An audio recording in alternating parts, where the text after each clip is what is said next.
A gente tem algum... Como pode dizer, assim... O pessoal antigamente se imaginava de que a mente era algo separado do cérebro, né? E aí as emoções ali estavam na mente e tudo mais. E o cérebro comandava só o nosso corpo e tudo mais. Até que ponto, você agora estudando psicologia e tudo mais, e neurociência, até que ponto, assim, as emoções são com base em algum julgamento nosso, alguma crença, alguma coisa? Ou é algo puramente biológico, assim? Eu acho que o nosso comportamento é puramente biológico, né? Toda a nossa história de vida faz completa diferença na forma como a gente vai reagir. Mas, vamos dizer assim, a raiz da resposta emocional, ela é biológica, né? Então, sentir a raiva, a tristeza, tanto que ela não é só humana, uma característica humana. Se você for olhar os primatas, se você tem um pet em casa, um cachorro, né, você consegue observar quando... Eu acho muito engraçado um cachorro meu, né? Quando ele está preocupado, ele tem um olhar típico, assim, sabe? Você começa a ver, eu não gostei desse outro cachorro que está chegando perto. Ele já olha para mim e já me olha meio assim, sabe? Né? Então, e essa habilidade que a gente tem interespécies de reconhecer as emoções é muito importante. Porque também eu percebo quanto ele percebe quando eu estou brava. Né? E ele já, né? Não preciso nem... não é o tom de voz, porque às vezes o meu olhar já faz com que ele já vá se escondendo, né? Que ele sabe Devia que ser importante isso na evolução também, né? A gente saber se um urso vai atacar a gente ou ele só tá passando. Sim. Como é que você vai domesticar um animal se você não é capaz de perceber que resposta que ele está tendo, né? Você teria coragem de ter um cachorro na sua casa se você não reconhecesse as emoções? Não. Né? Verdade. Então, é uma comunicação que acontece a nível de outras espécies. Só que o que a gente vai aprendendo, né, no dia a dia, o que a cultura nos traz é essa habilidade de adaptar a nossa resposta emocional de acordo com o ambiente. Eu acho que isso é uma coisa bem interessante. Como assim? Né? Por exemplo, será que eu posso rir agora nesse lugar que eu estou, nessa mesa? Será que eu vou chorar? Quem que está aqui me olhando? Né? Então, são essas questões que nos fazem, aos poucos, ir modelando a nossa resposta emocional. Isso também é muito interessante. É interessante porque isso é do mesmo jeito que ajuda a gente a uma situação não rir onde não deve rir, ou não ficar pelado onde não deve ficar pelado. É a mesma coisa que faz a gente, às vezes, ficar tímido, não querer... o que eles vão pensar de mim? Também, exatamente. Né? Então, assim, o quanto, sei lá, uma série de reforços negativos levam uma pessoa a querer se esconder a tal ponto, né? Então, não, eu não vou expressar o que eu estou sentindo aqui, né? Melhor eu ficar quieto, melhor eu nem ir naquela festa, não é isso? Né? Então, eu acho que assim, isso tudo exige muito de autoconhecimento. Né, para a gente começar a perceber o que está acontecendo com a gente, se a gente está precisando de uma ajuda de um profissional de saúde mental. Né?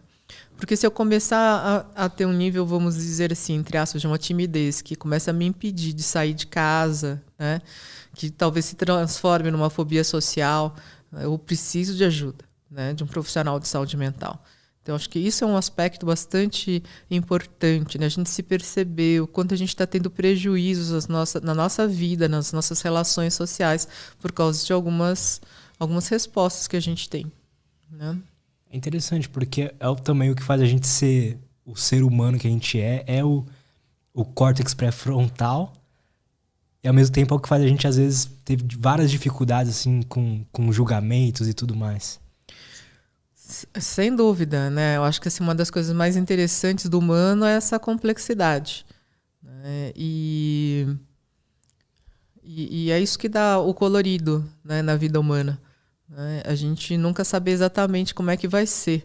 Né? Eu posso ir para um ambiente, né, por exemplo, sei lá, um jantar de família. Eu já sei como é que vai ser, como é que eu tenho que me responder, como é que eu tenho que responder. Mas, olha... Luiz, agora você foi convidado para ir num casamento do fulano de tal, né? E vai ter um jantar. esse fulano de tal você até conhece, mas nem tanto, mas você resolve ir porque, enfim, é um casamento. Aí você vai lá no jantar, é totalmente diferente. Verdade. Né? Quem que tá, eu não conheço tal fulano, conheço fulano. Até geralmente a tendência é a gente se agrupar com quem a gente conhece, né? Numa festa assim grande, né? Tentar ficar ali. É difícil a gente conseguir se relacionar rapidamente, né, com pessoas que a gente não conhece, mas também é uma experiência curiosa. Olha, eu vou chegar perto, sei lá, daquela menina ou daquele menino, vou lá começar a conversar, vamos ver o que acontece, né? Você pode tomar um fora, que a gente fala, né? ou não, né? Pode ser uma coisa bem interessante. Esses riscos emocionais do humano tornam a vida muito interessante. O que você vê que é um manejo bom das emoções? Porque, e aí me corrija se eu estiver errado, eu quero saber sua opinião sobre isso também. Não é todo momento que a gente tem que estar pleno também, assim, no sentido de estar calmo. Não. No momento específico é bom que a gente esteja um pouco mais ansioso, um pouco mais estressado, certo? É. Como que você vê, assim, aqui essa mesmo, questão? se a gente estiver muito relaxada, né? Deixa eu assim, tanto faz o que o Luiz falar, né? E você olha pra mim, tanto faz o que a Elisa falar. Isso aqui não vai ter ninguém assistindo, não é? Né? A gente tem que pensar em primar por fazer alguma coisa, trazer coisas interessantes para as pessoas. Isso causa uma certa ansiedade. É uma ansiedade boa, né? Agora, se eu começar essa ansiedade começar a ficar assim, não, meu Deus, quantas pessoas será que estão me ouvindo? E agora, o que eu tenho que falar para as pessoas prestarem atenção? Não. Daqui a gente tem que começar a conversar e desenvolvendo o assunto de forma interessante. Ponto. Não pode deixar essa ansiedade escalar, senão a gente não vai conseguir seguir adiante. Então, é sempre uma coisa bem, bem tênue, né? Ansiedade é legal, sim, mas até que ponto? Então, e isso, à medida que a gente vai amadurecendo, e até vamos dizer envelhecendo, a gente vai conhecendo mais dessas emoções. Né? Por isso que é mais fácil para uma pessoa de uma certa idade, ela conseguir manejar as suas experiências emocionais do que alguém que está na adolescência. E na adolescência ainda tem mais, tem os fatores hormonais. Né? Então a gente não pode se esquecer que nós somos seres complexos. Se você está numa determinada fase da sua vida, né, a adolescência em especial, você ainda não conhece muito bem o que é aquela testosterona que está subindo, o que é aquele estrógeno, o que é aquela... Né, e aí você vai começando a conhecer, e à medida que você vai conhecendo, você vai conseguindo lidar melhor também com aqueles hormônios que estão aparecendo ali. Né? E as relações vão mudando por causa daqueles hormônios. Né? O que antes era só um amiguinho ou uma amiguinha já começa a ter uma outra relação, uma outra atratividade. E você tem que também saber lidar com isso. Por quê? Porque na sociedade a gente vive com pessoas de todos os gêneros. Né? E, enfim, como é isso? Né? Quando a gente é adolescente tem uma impulsividade, né? Parece que a gente não tem um freio social também, né? Isso até porque o nosso cérebro não está totalmente amadurecido. Né?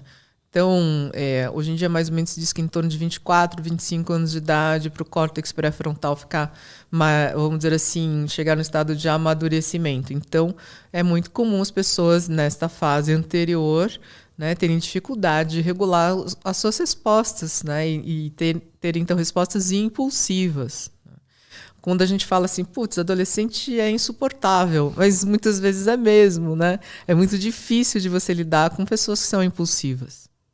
E ao mesmo tempo, assim, quando eu me culpava muito pelo que eu fiz na adolescência, né? Eu falei, nossa, que arrombado que eu fui na adolescência, né? Que cara chato, que cara desgraçado. E aí quando eu entendi que, o córtex pré-frontal não estava ainda bem desenvolvido, eu não era racional. Não. Não dá pra ficar se culpando também pelo que você fez lá, né? É entender, né? E nessas horas é muito importante o papel dos pais. Né? Porque os pais precisam entender que aquele indivíduo ele ainda não está completamente maduro. Então, uma certa supervisão, né? Eu não gosto do termo controle, mas uma certa supervisão da vida daquela pessoa é importante. Eu não posso deixar ele simplesmente conduzir as coisas sem eu saber onde é que ele está, sem saber o que está acontecendo. Né? É uma fase, inclusive, onde muitas pessoas acabam entrando em problemas de adição a drogas, né? E assim por diante. Tá? Por quê? Porque o adolescente também ele tem uma necessidade muito grande de aprovação do grupo em que ele está. Então, se você se encaixar num grupo em que usar droga faz parte do ritual daquele grupo, é difícil você conseguir, enquanto adolescente, falar não. Por quê? Porque você tem tanto medo de rejeição daquele grupo que é uma grande probabilidade de você usar também a droga para continuar fazendo parte daquele grupo. Não só droga, mas, por exemplo, se você entra num grupo de pessoas assim que tendem a fazer bullying nas outras pessoas, mesmo que num primeiro momento você ache aquilo esquisito, você até discorde, mas para fazer parte daquele grupo, o seu comportamento vai ter que ser esse comportamento agressivo. Então há uma tendência de você se modelar para aquilo também. E é muito importante os pais estarem ali presentes para chegar e falar assim, escuta, você tem certeza que você quer andar com essas pessoas? Né? O que está acontecendo com você? Vamos parar e conversar? Acho que essas coisas são muito importantes, né? O adulto saber, né, o pai, mãe ou, enfim, quem for o tutor, o responsável, né, tá junto para ajudar a moldar esse comportamento para uma coisa que seja saudável. O quanto que o nosso ambiente, por exemplo, na escola ali, com as pessoas, ou mais velho, no trabalho e tal, modula como a gente se comporta? Ou quanto é escolha nossa, livre e espontânea? É muito difícil da gente saber o que é o nosso livre-arbítrio, né? A maior parte das pessoas acredita ter mais livre-arbítrio do que tem na verdade. Você já parou para pensar nisso? Sim. Né? Será que o que você escolhe assistir no Netflix você escolheu mesmo? Por exemplo? Né? A forma como você se veste. Né? A forma como você se veste está baseado no quê? Quem é a sua inspiração? Quem está modulando esse seu comportamento? O que você vai ler? Os lugares que você vai frequentar? É interessante isso. Né? Então a gente parece, não, eu estou escolhendo. Escolhendo, tá, mas por que você escolheu isso e não aquilo? Existe algo que é nosso livre-arbítrio? Pois é, uma boa pergunta. É uma boa pergunta. Né? Eu acho que quanto mais a gente conseguir estar consciente das nossas escolhas, é melhor, mas até que ponto a gente está tendo essa liberdade como a gente pensa que tem? Né? De qualquer modo, eu sempre penso o seguinte, a gente precisa procurar pensar em uma forma de agir, né, no mundo que seja saudável para você e para as pessoas. Né? Talvez até essa minha crença ela esteja fundamentada em várias coisas que eu já li. Né? Não seja uma crença, como é que é, um livre-arbítrio completo. Mas eu acho que enquanto vida no planeta Terra, né, que a gente não está sozinho, a gente tem que olhar para o planeta também, né, para as pessoas que fazem parte desse planeta, para os animais, vegetais, tudo, e falar assim, qual é a forma menos danosa que eu tenho de viver aqui, ou melhor ainda, qual a forma mais benéfica? Uma coisa que eu acho importante é o autoconhecimento. Né? Eu entendo o autoconhecimento basicamente como um processo que nos leva a cometer menos erros para conosco e também para com as outras pessoas. Então, se a gente não se conhece, a chance de a gente ter respostas aleatórias, né, e que causam os mais diferentes tipos de resultados, né, se tornam maiores. Quanto mais a gente se conhece, né, e tem essa consciência, vamos assim dizer, de que vamos procurar fazer o melhor, né, isso aqui está sendo bom mesmo para mim, está sendo bom para as pessoas, né, eu estou tendo realmente atitudes benéficas nesse mundo. Eu acho que isso é uma coisa bastante importante. E autoconhecimento não tem fim. Né? Do tipo assim, vou fazer, 20 sessões de análise. Não tem fim porque nós somos dinâmicos. Nós estamos o tempo todo interagindo, somos sistemas abertos, nós não somos sistemas fechados, né? Nós somos sistemas abertos. Então, nós vamos interagindo com outras pessoas, tendo contato com outros conhecimentos, e cada vez mais que a gente tem mais contatos através da internet, através da facilidade que a gente tem de um ponto ao outro, né, da cidade ou do planeta, conhecer diferentes culturas, pessoas. Então, a gente vai tendo experiências mais diversas e a gente vai, então, de de alguma maneira, evoluindo enquanto indivíduo, né? Junto com uma sociedade que está evoluindo e assim por diante. Então, é muito importante a gente ter entender a importância do processo do autoconhecimento, que é dinâmico. Como que você enxerga o que é o autoconhecimento e como que aplicar isso? Como que a gente pode aplicar isso no nosso dia a dia? Porque quando falam de autoconhecimento, o que vem na minha cabeça o principal é o que você falou, análise e tudo mais. Mas também tem um autoconhecimento de como o nosso corpo funciona, né? Por exemplo, eu sei que, vamos supor que hoje, por algum motivo, eu dormi 4 horas só à noite. Eu sei que amanhã eu vou estar um pouco mais chato, um pouco mais rabugento. Isso. É melhor eu segurar um pouco uma resposta. Uma das coisas que eu acho muito importante é a gente se perceber muito quanto a gente está acordando, né? Porque se a gente não perceber como é que a gente acordou, a gente pode ter um dia muito pior do que ele poderia ser. Não Como só assim? para a gente, como também para as outras pessoas, né? Então, se eu acordar de manhã e eu perceber que eu não estou muito bem, é um dia que eu vou ter que prestar mais atenção em mim para não dar respostas atravessadas, tomar decisões impulsivas, porque você está de saco cheio já, né? Eu até pus um post lá que eu achei muito interessante. A frase era mais ou menos assim: se você está cansada, ao invés de desistir, descanse. Né? Porque aquele dia que você está de saco cheio é capaz de você chegar para uma coisa importante, séria, né, da sua vida e falar assim: chega, não quero mais saber disso. Acabou para mim. Né? Mas será que acabou mesmo? Ou você falou acabou porque você estava cansado? Pode até ser que seja acabou, mas primeiro descansa e depois você decide. Caramba. Isso é pesado. Muito bom. Né? Então, assim, uma decisão importante de algo que é complexo, complicado na sua vida, né? Não decide na hora que você está cansado, de saco cheio. Passa aquele momento, reflete e depois você decide. Pode até seja mesmo que já deu, seja lá o que for, não quero mais. Tá bom, então não quer mais. Mas não que seja simplesmente por um impulso essa decisão.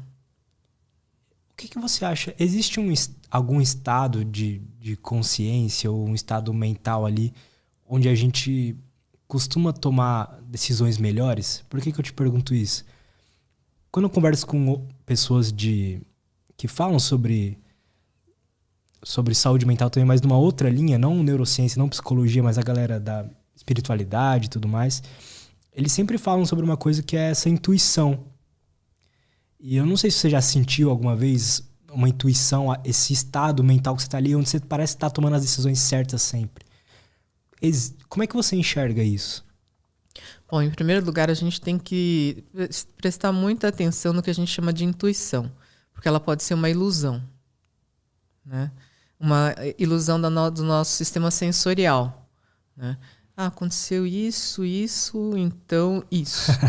Né? Mas, na verdade, a gente às vezes nem percebeu muito bem quais foram esses sinais que você juntou tudo num pacote e resolveu chamar isso de intuição. Né? Uma intuição pode te fazer escorregar, inclusive, se você só ficar dependendo de intuição para tomar a decisão. Né? Mas eu acho que sim, vale a pena olhar para a vida, né? E olhar os sinais que a vida traz e tudo mais, né? Ver o que está acontecendo e a partir daí, né, ter ações mais precisas, tá? Mas eu acho que a gente tem vários programas aí que mostram os mágicos e aquelas coisas, programas sobre enganar a mente, né? E realmente, né, a pessoa passa por um processo onde várias pistas são colocadas sem que ela muitas vezes perceba, daí no final ela dá uma resposta, tá? E aquilo parece que foi uma intuição. Não é uma intuição, ela foi uma indução. Uhum. Entendo. Né? Então é muito importante a gente estar atento, né? Se não é simplesmente uma ilusão e a gente está se deixando levar por elas, né? Porque dá uma vontade de ir por intuições, porque parece um caminho mais fácil do que parar e realmente olhar para a questão que está acontecendo. Eu mesmo, durante um tempo, com a intuição, eu tomei várias decisões corretas, em questão de trabalho e tal. E aí eu falo, não, a minha intuição, então, funciona muito bem. Aí depois disso, quando eu senti aquilo de novo, eu falei, não, então é isso que eu tenho que fazer. E na verdade aí deu errado. Então eu comecei a perceber que essa sensação de intuição, esse estado mental que você fica ali mesmo, aquela sensação de, pô, isso vai dar certo, nem sempre vai, né? Nem sempre vai. Nem sempre vai, né? Então, a gente, no que está pautada essa intuição? Quais foram esses sinais realmente? Né? Observa o que é. Né? Fazem sentido? Tá? Então, acho que esse é um ponto bastante importante quando a gente pensa em intuição. Né? Perfeito. Espiritualidade é uma coisa muito importante na vida das pessoas. Né? E realmente, né, quem pode negar que você recebeu uma intuição, né, de alguma, sei lá, algum anjo ou parente que se foi, né, e tem tantas histórias e tantos processos de fé nesse sentido. Mas tem que saber distinguir o que está acontecendo realmente. Né? Total. Quando você vê um yogi, uma pessoa que a vida dela é meditar, o que você acha que está acontecendo de diferente ali no cérebro dela? Porque parece que essas pessoas elas vivem num estado de êxtase o tempo inteiro, né? Olha, isso é uma ilusão nossa, na minha opinião. Na maior parte das vezes, quando a gente conversa com pessoas que são meditadores, né, eu vejo que sim, eles parecem estar num estado mais calmo, de mais contentamento, mas não necessariamente de um êxtase, né, de uma, como é que eu vou dizer, de um estado emocional intenso, né, assim que eu vejo que seria um êxtase. Geralmente, as poucas pessoas que eu percebo que realmente têm uma prática consistente, né, e eu digo poucas pessoas mesmo, né, eu percebo que elas estão mais no estado de um contentamento, que é um estado de intensidade menor, mas mais permanente do que um êxtase. Né? Entendo. No cérebro isso seria serotonina? Como é que tá rolando no cérebro? É difícil saber, a gente não tem como saber sobre isso, né? Até a serotonina também, apareceu recentemente um artigo da área de psiquiatria, né, que questiona se é a serotonina que está por trás do processo, a falta de serotonina que realmente está por trás do processo de depressão, por exemplo. Verdade, né? Saiu isso mesmo. Saiu esse artigo, que eu acho que tem que ser olhado com atenção, né? Ele não está negando a existência de depressão e da necessidade de ser tratado, mas que talvez não seja a serotonina em si que seja o principal papel. Essa é a questão do artigo, né? E eu acho que as pessoas têm que tomar muito cuidado, do tipo, se você está fazendo um tratamento psiquiátrico, está tomando medicação e você está realmente funcionando, tudo mais, tem que manter o tratamento, né? A ideia do artigo não é desconsiderar toda a psiquiatria, mas talvez entender que existam outros mecanismos, quem sabe, né? A ciência, ela avança a partir daí. Até, me corrija se eu estiver errado, mas até onde a gente sabe, a serotonina é como se fosse o nosso sensação de estar tudo bem, né? De bem-estar, de felicidade. É isso? A serotonina traz esse estado, né? Mas geralmente vem acompanhado também com a dopamina, né? Que traz uma certa motivação, também um estado mais motivacional, né? Então, assim, o bem-estar, ele não tem um neurotransmissor de bem-estar, por exemplo, né? E talvez a noradrenalina também faça parte disso, porque dá aquela energia, né, pra gente, vou fazer as coisas agora, né? Então, a gente não tem um neurotransmissor. Eu acho que a gente ainda conhece muito pouco disso tudo, né? Eu acho que se tudo der certo aí, né, nas próximas décadas, a gente deve conhecer mais coisas interessantes sobre o cérebro. Interessante você falar isso, porque de alguém que está de fora desse mundo, eu imaginei que, pô, beleza, a dopamina é motivação, noradrenalina é essa energia aí, a acetilcolina é memória e tal, tem outro lá que é para atenção, serotonina é felicidade, eu achei que já estava meio que mapeado essas coisas. Então, na verdade, você não tem uma coisa acontecendo só do seu cérebro, né? O seu cérebro é complexo e cada neurotransmissor agindo também em áreas diferentes do seu cérebro. Então, não dá para a gente simplesmente tirar conclusões sobre o papel do neurotransmissor. Tem que ser um neurotransmissor onde, né? Em que conexão e tudo mais. Sim. Interessante. É bem complexo. E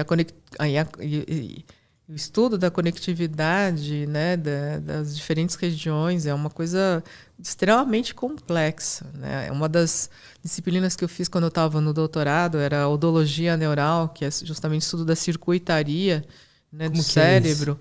É uma coisa impressionante de complexa, né? Como que cada área do cérebro se conecta, enfim, né? E é basicamente impossível manter na memória todo aquele mapeamento, né? Tem livros, enfim, artigos que saem e tudo mais. E é muito interessante, mas muito mais complexo do que uma pessoa que não é da área imagina. Entendo. Como é que você vê, então, da tua visão? Pode ser pessoal, pode ser como neurocientista profissional, enfim. Do que é essa felicidade, esse bem-estar? Já que não é só uma neuroquímica no cérebro. Não é só uma neuroquímica no cérebro, mas eu acho que ele depende também e muito das suas experiências pessoais, né? Então, de que forma você foi estimulada na infância, né, em termos da felicidade, da importância da felicidade? Como é que você foi estimulado a lidar com as adversidades, né, como é que a gente chama de resiliência, enfim? Uma série de características vão te levar a ter mais bem-estar ou menos bem-estar. Comportamentos, inclusive comportamentos do tipo atividade física, como você se alimenta. Dependendo de como você se alimenta, você vai ter mais bem-estar ou menos bem-estar. Verdade. Fui na Nutri ontem, ela me explicou várias coisas interessantes que eu não fazia ideia. Se você comer todo dia, todas as refeições, carne vermelha, eu acho que você não vai ter bem-estar. Como você poderia ter se você tivesse uma dieta rica, diversa, né? Então, eu acho que isso é muito importante. Parece que a minha visão, assim, a gente foi ensinado que ser feliz tem que ser algo simples, assim, mas pelo que eu percebo, não me parece muito, na minha visão. Você tem que ter uma alimentação com as vitaminas certas, você tem que dormir certinho, você tem que tomar água, tem que se exercitar, tem que fazer uma terapia se for preciso. Não é tão simples assim estar nesse estado de bem-estar, né? Ainda mais se, por exemplo, você é uma pessoa que não tem conhecimento, às vezes, de como montar uma dieta, não dá pra ir na Nutri e tal. Como é que você vai estar naquele estado de sempre estar bem? É complexo, né? E eu acho, inclusive, que uma coisa que a gente tem que pensar é na importância da democratização do bem-estar, né? Fazer com que pessoas das mais diferentes classes sociais possam ter mais acesso a conhecer o que é o bem-estar, o que elas podem fazer dentro daquele seu meio para desenvolver bem-estar, né? E essa é um dos estudos que a gente está desenvolvendo pelo Einstein, né? A gente vai estar testando uma intervenção que envolve atividade física, mas também envolve aspectos de desenvolvimento de habilidades socioemocionais, né? Para comunidades mais, vamos dizer assim, com menos acesso, né, econômico.